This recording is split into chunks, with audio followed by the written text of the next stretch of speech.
Thank you. I will be very brief, as a lot of what I was going to say has already been said. Again, for the record, Darrell Perry, CEO of Liberty Lobby LLC. I support the bill. I do agree that there could be some modifications to alleviate some of the concerns.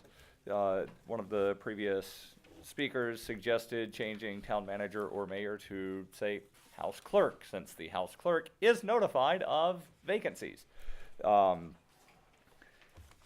thing that I would like to suggest, since there's obviously going to be an amendment to this, something that most of you probably don't think about too often, hopefully you do think about occasionally, is the burdens of petitioning for independent and minor party candidates.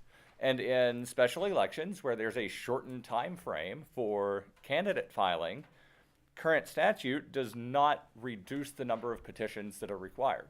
It still says that for state rep, you need 150 petitions signed by registered voters. But again, it's greatly reducing the time period. There are several federal court rulings that have said that when time period for candidate filing has been reduced, the number of petitions required should also be reduced. So it's something that hopefully this body will look at.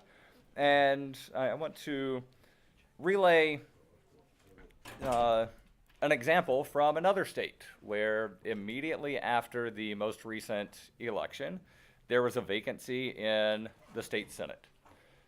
One of the state representatives that had just been elected was then appointed to fill the vacancy in the state Senate.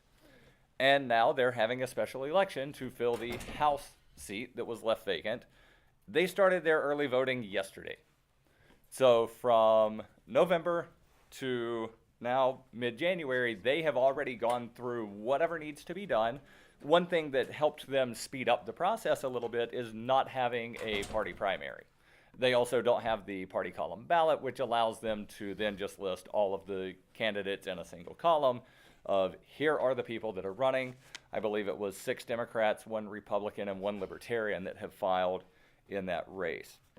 And I'm only aware of the race because a friend of mine is the Libertarian candidate in that race. So maybe we could look at streamlining the process a little bit.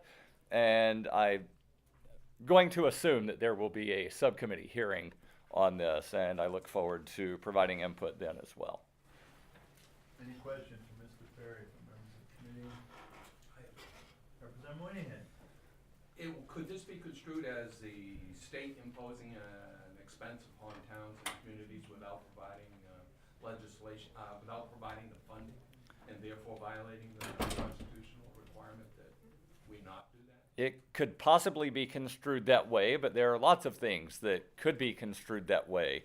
One of the things that gets talked about a lot in Keene at the school board deliberative session is that some of the, I believe, pension stuff is no longer necessarily handled at the state level. It's now something that has been pushed off by the legislature onto the school district, which is one of the reasons that they give for the ever-increasing budget.